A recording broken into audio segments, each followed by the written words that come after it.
দেখ 7 নম্বর প্রশ্নটা কি বলছে, দুটি সমান আয়তনের পাত্রে যথাক্রমে 1/3 আর 1/4 অংশে ফলের রস ছিল। আমি পাত্র দুটির অবশিষ্টাংশ জলপূর্ণ করে অন্য একটা পাত্রে সমগ্র জল মিশ্রিত ফলের রস ঢাললাম। নতুন পাত্রে ফলের রস ও জলের পরিমাণের অনুপাত কত? আমি ধরে নিলাম যে পাত্র দুটোর আয়তন 1 একক, কারণ কোনো পাত্রর আয়তন বলে দেওয়া নেই। পাত্র দুটোর আয়তন যদি আমরা 1 একক ধরে নিই, তাহলে প্রথম পাত্রে ফলের রস কত আছে দেখ, 1/3 অংশ। আর বাদ বাকিটা তাহলে কি থাকবে? জল থাকবে, কারণ জল মিশ্রিত বলেছে। তো 1 অংশ যদি আয়তন হয় আর 1/3 অংশ যদি তাতে ফলের রস থাকে, তাহলে জল কত আছে? 1 - 1/3, মানে 2/3 অংশ এখানে জল আছে। ওটাকে রাখ। দ্বিতীয় পাত্রে ফলের রস আছে 1/4 অংশ, আর সুতরাং জল আছে 1 - 1/4, মানে 3/4 অংশ। এবার আমাকে বলছে যে দুটোকে আমরা মিশিয়ে দিয়েছি, তাহলে নতুন পাত্রে ফলের রস আর জলের পরিমাণটা কত? তো নতুন পাত্রে দেখ, আমি এইখানে 1/3 অংশ ফলের রস আছে আর 1/4 অংশ। সুতরাং নতুন পাত্রে মোট ফলের রস কত আছে? 1/3 + 1/4। যদি এটাকে আমি রসাগু করি, 4 × 3 = 12, 4 + 3 মানে 7, 7/12 অংশ। এটা করতে পারিস তো, ভগ্নাংশের যোগ বিয়োগ। তো দ্বিতীয় পাত্রে 1/4, প্রথম পাত্রে জল আছে 2/3 অংশ, আর দ্বিতীয় পাত্রে জল আছে 3/4 অংশ। মানে প্রথম পাত্রে জল আছে 2/3 অংশ, আর দ্বিতীয় পাত্রে জল আছে 3/4 অংশ। তো নতুন কী বলবো, এবং মোট জল আছে 2/3 + 3/4 অংশ। তাহলে 3 × 4 = 12, 8 + 9 মানে 17/12 অংশ। ক্লিয়ার হলো? তাহলে আমার যদি এখানে ফলের রস পেয়ে গেলাম অংশ আর জলের পরিমাণটা পেয়ে গেলাম, তো বলছে নতুন পাত্রটাতে ফলের রস আর জলের অনুপাতটা কত হবে? আমি যদি 7/12 = 17/12 করি, তাহলে নিচ থেকে 12 ক্যান্সেল হয়ে যাবে, কিন্তু অনুপাতে কাটাকাটি করা যায় না, এটা আমরা জানি। তাহলে 7:17 আনসার। এটা কি ক্লিয়ার হলো? এবারে দেখ 8 নম্বর অঙ্কটা। বলছে, রেশমি খাতুন 3টি সমান মাপের গ্লাস শরবত পূর্ণ করেছে। এই 3টি গ্লাসের শরবতে জল ও সিরাপের পরিমাণের অনুপাত 3:1, 5:3 আর 9:7। আমি এই 3টি গ্লাসের শরবত একটা বড় পাত্রে ঢেলে দিলাম। হিসাব করে দেখি এই নতুন পাত্রে জল আর সিরাপের পরিমাণটা কত। তো এখানেও আমাকে শরবতের গ্লাসের পরিমাণ ধরে নিতে হবে 1 অংশ। এখানে 3টে গ্লাস আছে, তো আমি প্রথম গ্লাস, দ্বিতীয় গ্লাস আর তৃতীয় গ্লাস করে আলাদা করে নিলাম। প্রথম গ্লাসে আমাকে জল আর সিরাপের অনুপাত দিয়ে দিচ্ছে 3:1, সুতরাং সেখানে জল কত থাকবে? 3/3 + 1 মানে 3/4 অংশ। এটাই তো আমরা শিখে আসছি নাকি? সুতরাং সিরাপ আছে কত? 1/3 + 1 মানে 1/4 অংশ। দ্বিতীয় গ্লাসে জল আর সিরাপের অনুপাত 5:3, সুতরাং জল আছে 5/8 অংশ আর সিরাপ আছে 3/8 অংশ। এটা ক্লিয়ার তো? তারপরে তৃতীয় গ্লাসে জল সিরাপ আছে 9:7, সুতরাং জল আছে 9 + 9/7 মানে 9/16 অংশ। সুতরাং সিরাপ আছে কত? 7/9 + 7 মানে 7/16 অংশ। পুরো সেমভাবেই 3টে গ্লাসের পরিমাণটা নামলো। এবার কিছুই না, 3টেকে মিশিয়ে দিয়েছে, মানে জলগুলো একসাথে অ্যাড হবে আর সিরাপগুলো একসাথে অ্যাড হবে। প্রথম গ্লাসে জল আছে 3/4, 5/8, 9/16।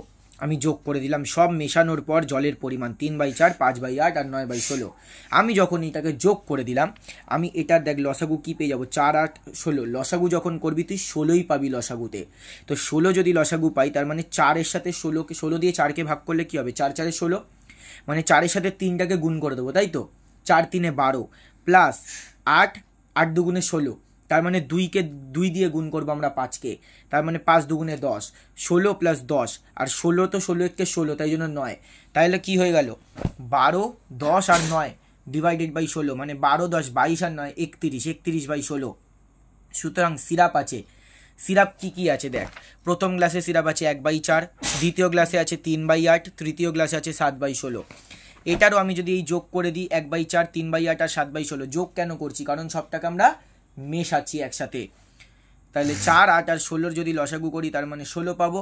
4 × 4 = 16 মানে 4, 8 × 2 = 16 মানে 2 × 3 = 6, 16 × 16 মানে 1 1 7 1 7, 6 আর 4 10 এর সাথে 17, 17/16। ঠিক আছে?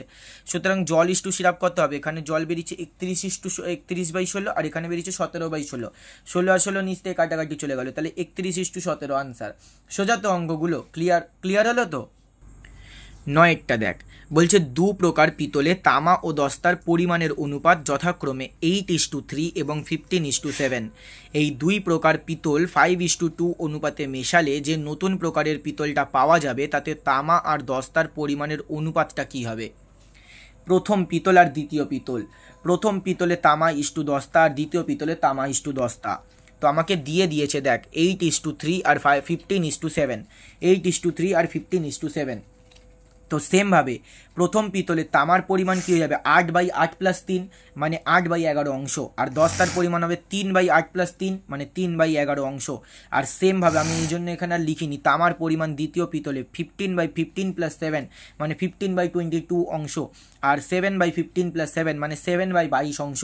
এবার আমাকে বলা হয়েছে যে দুটোকে আমরা মেশাবো, আর মেশানোর জন্য একটা অনুপাত দিয়ে দিচ্ছে। অনুপাত যখন দিয়ে দিচ্ছে আমি কি লিখেছি দেখ, বলছি ধরি প্রথম পিতল আর দ্বিতীয় পিতলকে মেশানো হয়েছে 5x ও 5:2 অনুপাতে, 5:2 অনুপাতে, ঠিক আছে।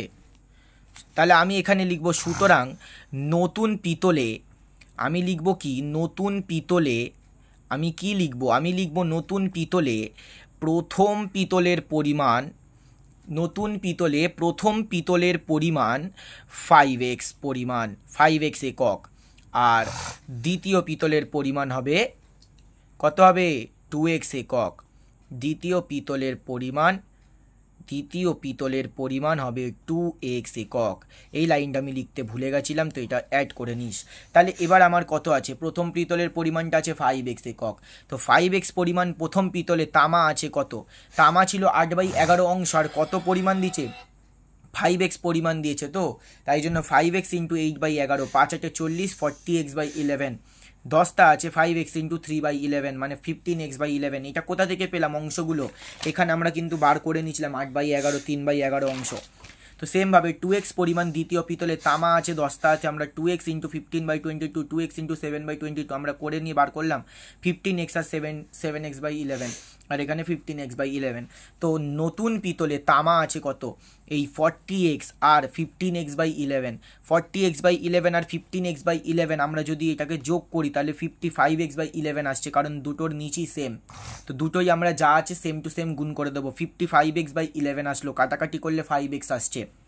দস্তা আছে 15x/11 + 7x/11, তো যোগ করে দিলে আমরা 15 সাথে 22x/11 পাবো। তাহলে 11 দিয়ে 22কে কাটলে 2, তার মানে 2x পাচ্ছি। সুতরাং নতুন পিতলটাতে একটু লিখে নি, সেখানে আমি আর লিখিনি, তো নতুন পিতলটাতে তামা ইস্টু দস্তা ইকুয়াল টু হয়ে যাবে 5x = 2x। দুটো থেকেই x আর এক্সটা কেটে গেল, তাই জন্য 5:2 আনসার হলো আমাদের।